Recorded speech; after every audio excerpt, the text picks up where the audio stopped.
everybody, welcome back to my channel. Hi everyone, how are you doing? I'm not having much of a day here, just puttering around the house. I, actually was supposed to meet someone for lunch, but I decided to cancel that. I don't want to get stuck in any unforeseeable bad weather. Lo and behold, heaven help me, should I get stuck in an unsuspected snowstorm. So anyway, we're almost into April. This is getting ridiculous. Anyway, I thought I would update you on my agenda for today with respect to content.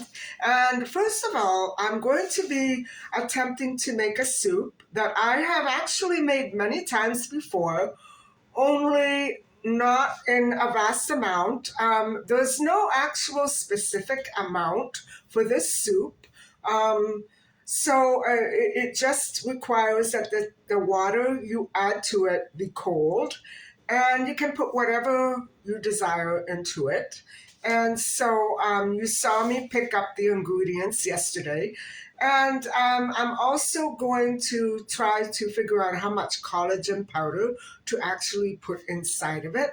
And so that I'm going to get done and out of the way. Like that, we can have another discussion later on.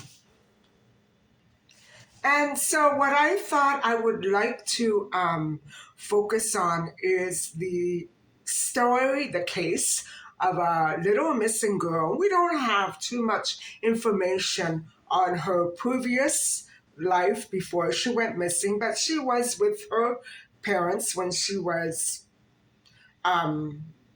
abducted, and I will get into that later on. But the reason why I want to focus on this story in particular is because it is so highly controversial and very, very blatantly done out of malice, probably, and revenge. It's all political. And so I wanted to highlight it just so that you could get a better picture of what happens, in many, many instances of human and child trafficking. And so it's very important that we look at these situations, because not every country we ever deal with is going to love us. There are going to be judicial biases and racial discriminations and ethnic stereotyping that goes on at every border. I'm not saying that borders are a place where corruption and crime, reside, but all you have to do is look at the Texas-Mexico border. That's another great example. We're not going to be talking about that today, though. What I'm trying to say is criminals were actually use the border to their own advantage in order to carry out their criminal plots. So very often it's justice pitted against crime. And they both confront each other, and in confusion, distractions, remember that keyword, distraction, crimes happen. And so just like the McCanns were distracted when they were down at dinner on May the 3rd, while the twins and Maddie slept upstairs, they were distracted. Many missing children scenarios include distracted people. Many distractions all around. And even Maddie's parents finding the syringe, or was it the police who found it on the night of the 3rd? with all those distractions, it took a while to come across it. But yes, they found it. And so this case is so important, guys. And that child is still missing. So I'll get back to that later on. In the meantime, let's focus on my soup.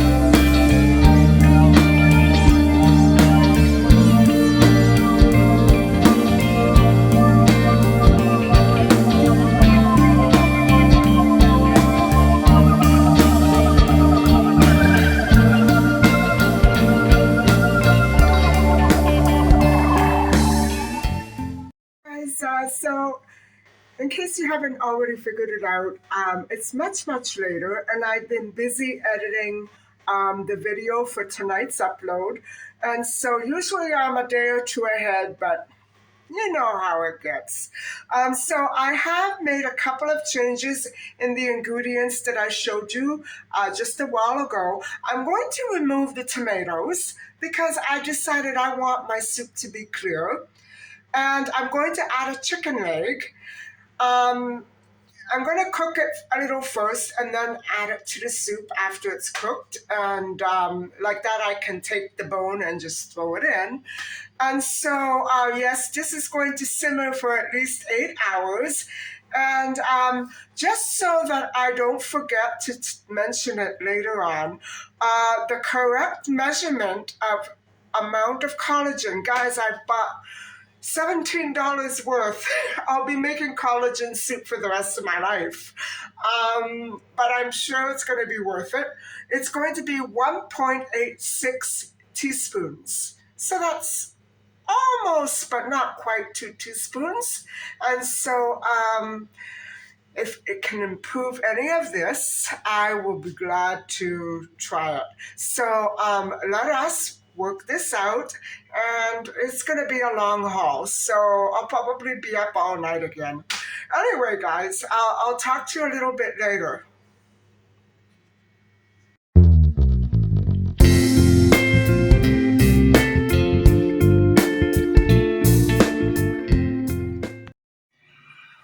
Well, I just put the chicken leg up, and I thought that in the meantime, while I'm waiting for that to cook, I would prepare all the other vegetables and spices and get everything together. So let's go round them up.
So everybody, that's all there is to it.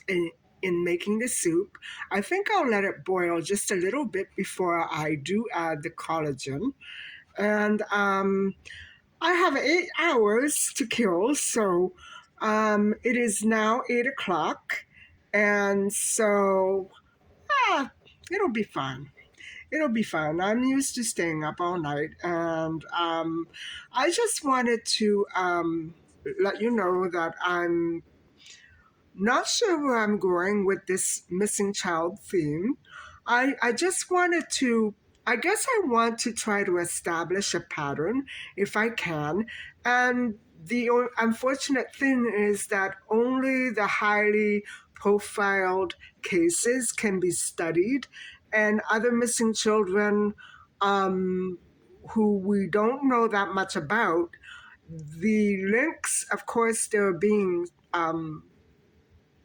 kept private for the safety of the loved ones. But it's very hard to pinpoint these issues that I want to deal with when the missing child case is very low profile and not very widely known at all. However, I am going to try to do my best to pick out one or two more missing child cases, and I may have to research them a little bit and dig around before I come up with anything concrete. But I guess what I'm trying to prove is that most, and not all, most, many, okay, fair enough to say many, many missing child cases that get very highly profiled are very political.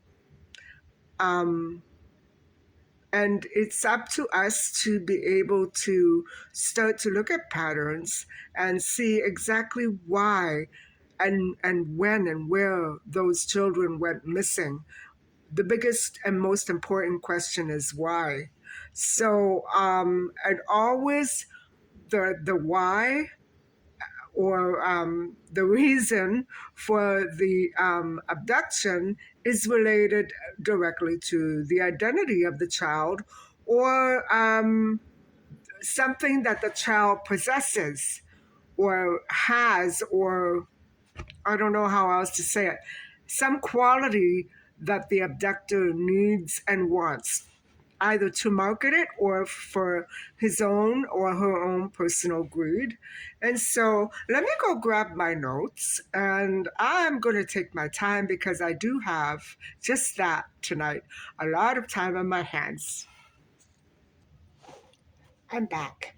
So one thing I'm going to quickly add before I start is I will be leaving a few links, as a matter of fact, quite a few, to missing child websites, and some of them are databases, some of them are not.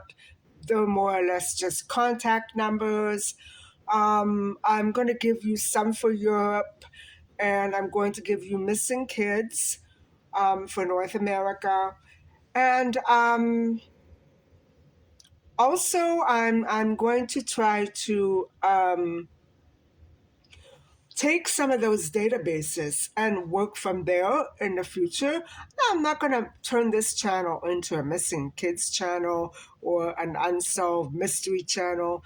I don't think that I would like to do that on a persistent basis. But I think because of all the headlines that we're hearing, and even some other missing children, I think it's time that we started looking at things a little more closely and a little more differently than what we're used to doing, especially in the past. I don't know if I'm the person to change that perspective, but in order to try to change it, we have to first understand it. And so I'm, like I said, aiming to go for those patterns that seem to exist all throughout human trafficking and unsolved disappearances cases. And so, all right, let's start. And so one of the things that I wanted to draw your attention to was the fact that travel is a very big theme in some missing children cases. And so we already saw how Maddie McCann's disappearance on her holiday with her family uh, led to one of the most mysterious and longest disappearances that remain unsolved as to this date. Okay, I hope you can see me. And I have a very low couch, and I cannot seem for the life of me tonight to get the right angle. And so if I move, the camera falls. So I'm kind of stuck. Anyway, on December 8th, 2021, in response to the Belarus crisis at Poland and at the Poland and Belarus border, a 4-year-old Iraqi migrant child went missing, and it was a little girl. So the 4-year-old went missing in the middle of an icy forest after being separated from her parents, who had just had a scuffle with Polish border guards. And so it was on the Polish side that this happened, wouldn't you know it? And so humanitarian groups have said that they pressed for access to the border region to help find this little girl. And because it was, I'll explain more about why that was refused in a second. But Poland had just sealed off the region along its frontier with Belarus to outsiders because it tried to keep out thousands of people from the Middle East and Africa who were traveling to that region in the hopes of crossing into Europe. So the United States, or Europe rather, accused Belarus of flying them into the country fraudulently, because then they pushed them across into Poland and, to a lesser extent, Lithuania and Latvia, in retaliation for sanctions imposed on Minsk over human rights and human rights abuses. So humanitarian groups reported that the Iraqi girl, who was called Eileen, was separated from her parents after they breached the border into Poland. Wow. And so it was said that the parents handed their daughter to another adult migrant when the Polish border guards approached and pushed them back into Belarus. Why would they do that? And I've heard of the United States doing the same thing with deportations on a different scale. You know what I'm saying? And so the child was last seen with the adult accompanying her near a Polish village right at the border. And so the parents lost sight of the child, who vanished in the restricted forest area with the adult. And so what I'm thinking, guys, is that it's not clear if the child crossed over to Poland or vanished while they were at the border. And it's been said that she's in Belarus. So we don't know exactly what happened. And okay, so when the officers had shoved their parents against a barbed wire fence, nice going. Wow, that's humanitarian, all right. The couple informed them that they were panicked because Eileen had vanished. Now, this is strange because Was it staged for the child to disappear to safety while they created a distraction? Or was the distraction created by a criminal group at the border, namely the guards, um, in order to traffic the child? Was the adult part of it? I would say the adult probably was a victim. I don't know. There isn't that much information on it. Anyway, so even though the guards have been informed that a little girl had vanished, they didn't do anything. I can believe that. I can believe that. Some discriminatory attitudes are very prevalent in Europe. However, at the border, not right. So let's go back a little bit before the missing child occurred. Hours earlier, her parents had crossed the frontier from Iraq at night with a group of other migrants and refugees. So they took advantage of the weakest time of the day. And so maybe that is a mistake on their part. I would say good for them that they escaped when they could, but why hide themselves? I'm not sure I have all the facts of the story right. I don't know why they would have chosen nighttime. You know what I'm saying, guys? And so, anyway, the parents were exhausted, and it's to the best of my knowledge, they came from water. So they asked one of their companions, I believe it was a male, to carry their daughter on his back for a while. And so suddenly, a Polish border guard patrol appeared, and all that group that was coming in off the boat scattered. And so Eileen's parents were physically restrained by Polish authorities after their daughter had already crossed. So I'm guessing now it's trying to insinuate that that daughter was already in Poland, but we can't be sure if she disappeared, right? We can't be sure where she is or what happened to her. So Eileen's parents were held back, but there was no sign of Eileen. And meanwhile, when they shoved them along the barbed wire fence at the border, the couple informed them that Eileen had vanished, but they took they confiscated their cell phones.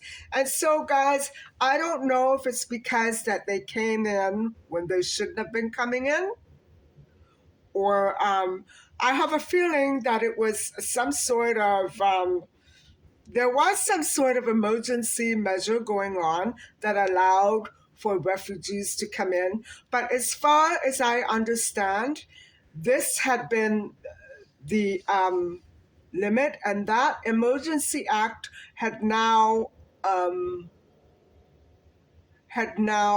off. It was no longer an emergency. And so guards, they didn't react to the news of the child missing. They didn't allow the parents in. They confiscated their phones. And so it's unfortunate that that happened at that time. And so Eileen was a 4-year-old child of medium to olive complexion with curly dark hair, and she was wearing a red jacket when she was separated from her parents. And that separation took place in a forest between Poland and Belarus during the scuffle, which damaged her parents' phones and restricted their use of the phones to share images of her with how do I say it, with everyone else. So, guys, the more that I think about this story, it's very, very suspicious to me that they would arrive at night and create a scuffle, or all of this occurred as a result of a great, huge distraction. And there were a good many people there at the moment. And so what I'm saying is there were different things happening simultaneously. And so that is a very, it's, how do I say this? I know from having traveled across Europe that this is what quote unquote gypsies do. They, when they're criminal minded, they distract and they confuse and they distort and they disrupt, and then things go missing. Well, I really have to question why they would have come in at night.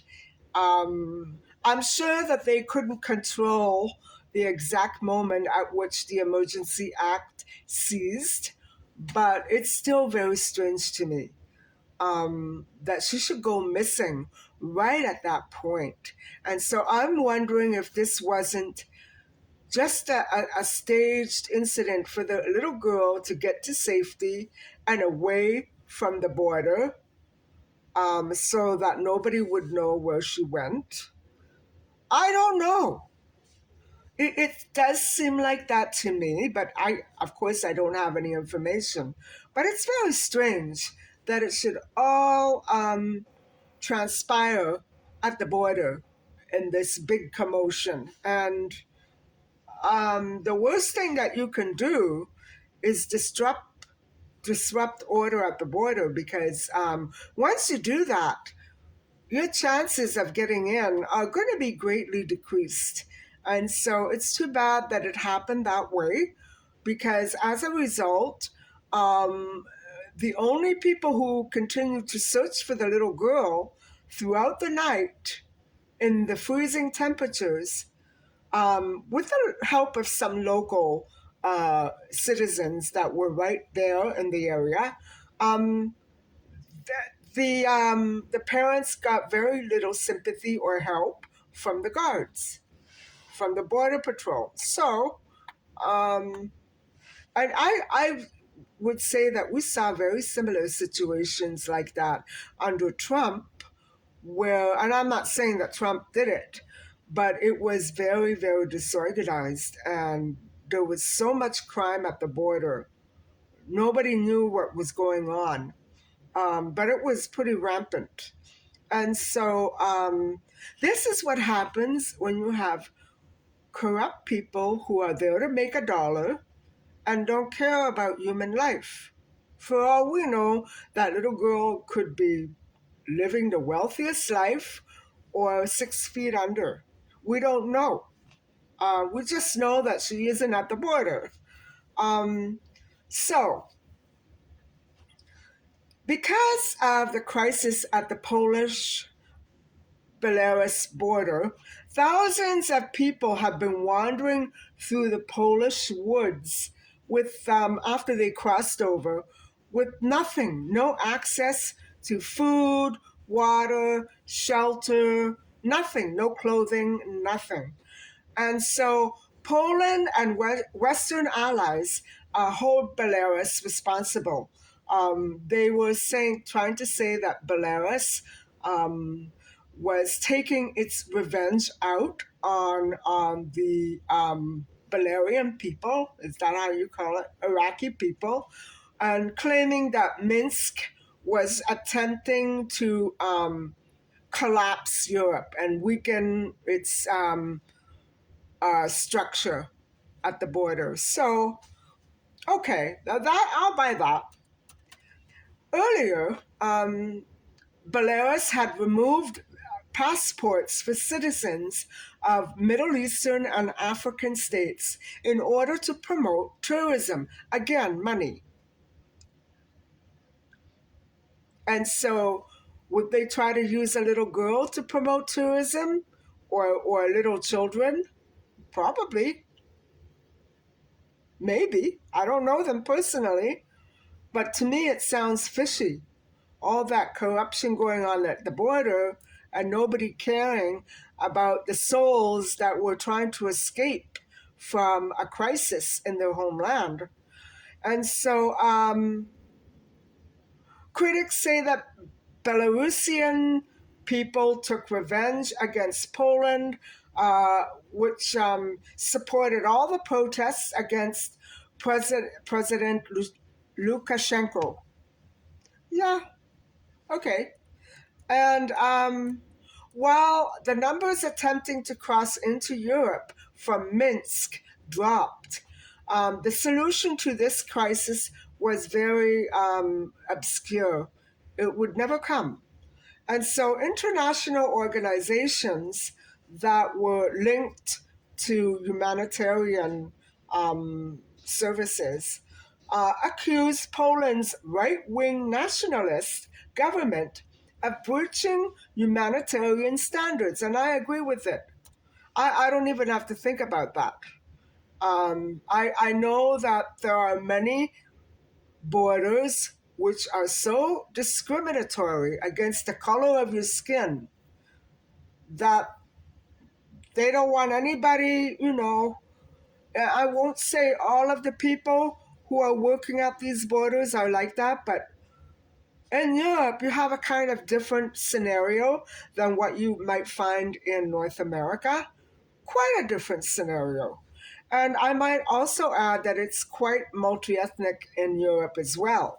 So, but the attitudes are harder to die there. And so, you know, um, they breached humanitarian standards by forcing migrants back and away from the border back into Belarus. And that is a charge that Warsaw, Poland, absolutely denies, but they can't deny it. There's all that corruption with the tourism and the violence that happened with Eileen's parents. Okay, no matter what Eileen's parents have been trying to do, they had no business to take it out on the little girl by ignoring the situation. And so it's a tough place to be in, but still, I wouldn't have to think very long on that one. And so other opinions are, more or less along the same lines.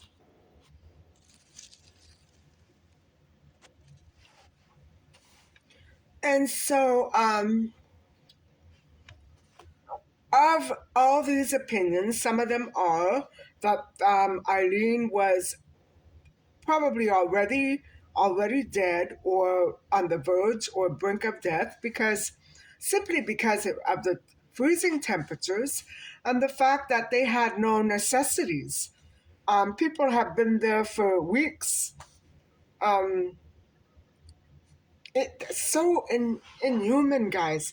Can you imagine running a border like that with not a care? I would have had a snack bar there. You know what I mean?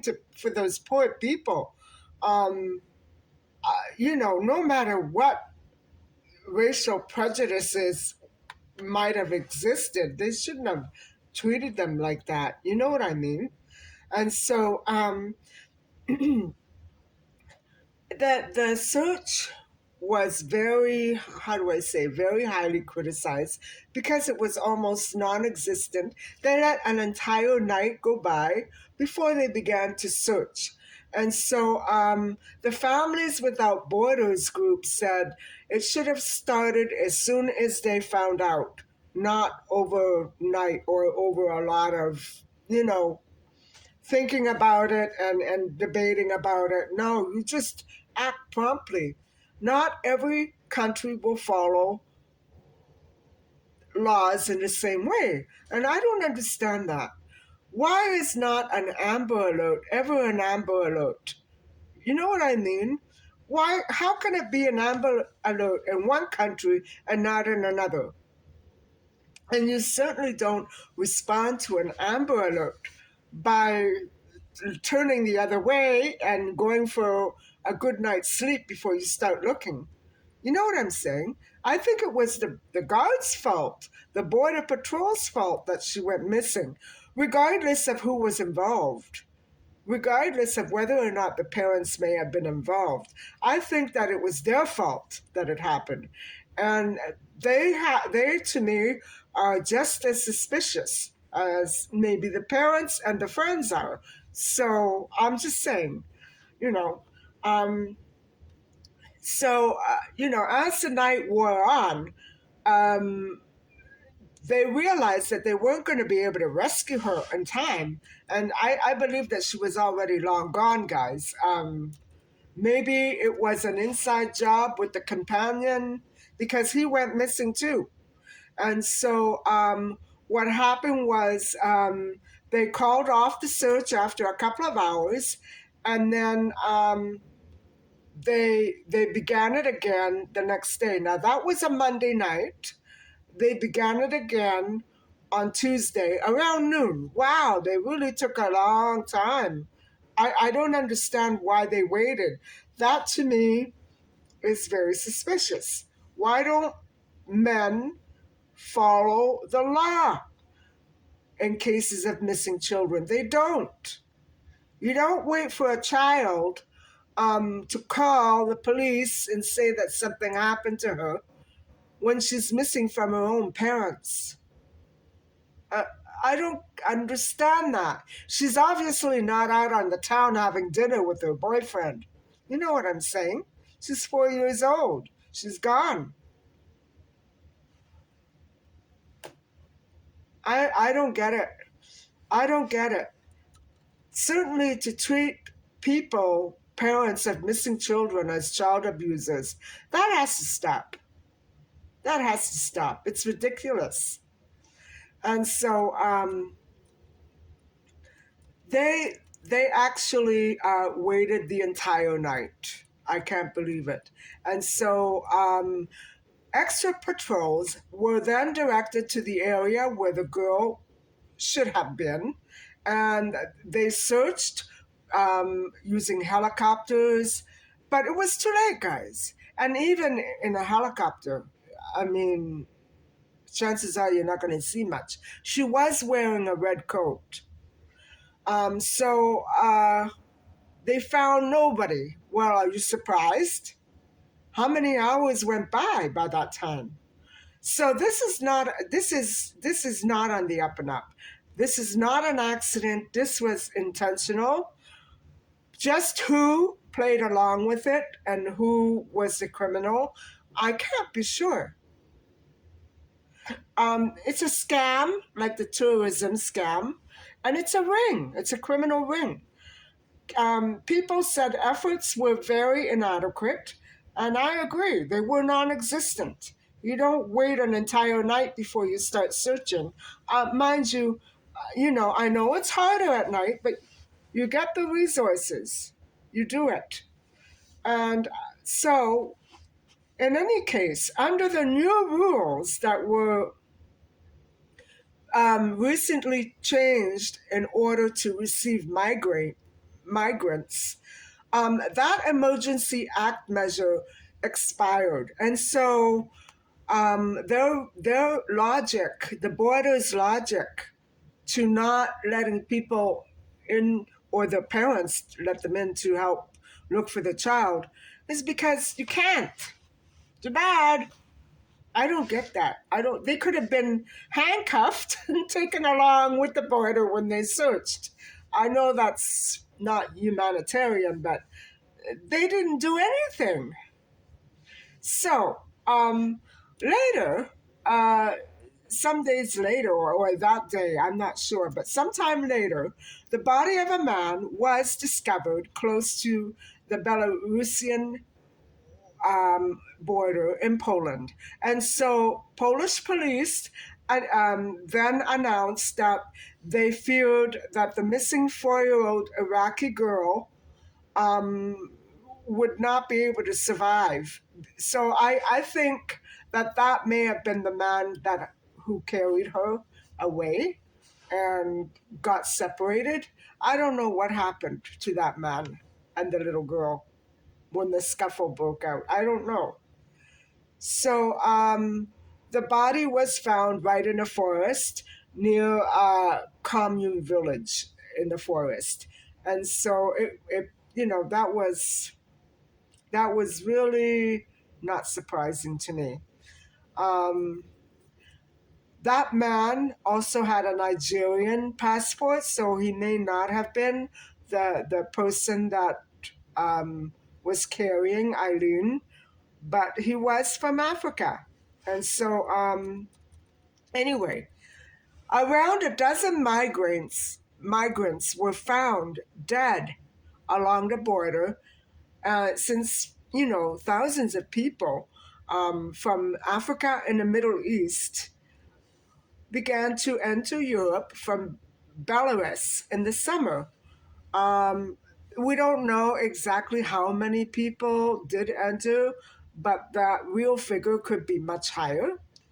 And so border guards said that 35 migrants managed to force their way across the border earlier this week. Son of a gun. Um, with the help of the Belarusian military. So, okay, I can see where that logic was going, that it might be a military attack staged as a refugee escape, but still, you don't take it out on a little girl. I don't know what happened to her. Nobody knows. So all 35 of those people were detained and sent back. Well, who cares? What about the little girl?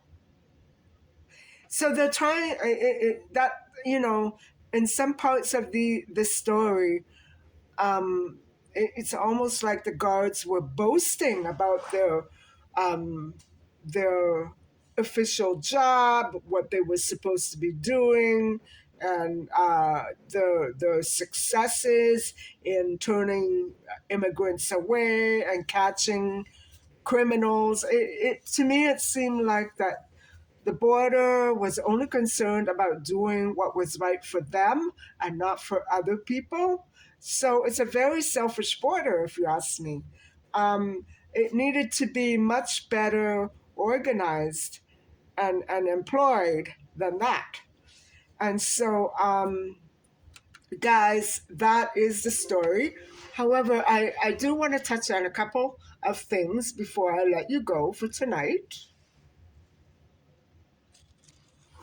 So, what I wanted to call your attention to is the fact that, well, if there were any case that could be the most complete and entire opposite of the McCann case, it would be this one. You have people traveling from different walks of life, from different socio-economic classes, and most likely in each case they were moral and upstanding citizens. I know the McCanns were, but I don't know the parents of Eileen well enough to say that. But I know that the McCanns were both professionals and doctors and had impeccable standing in society. And so what I'm saying is they were both involved in a situation of travel. And you see what happens is soon as a child is even momentarily separated. Now, I know in the McCann's case, it wasn't momentary. It was repetitive.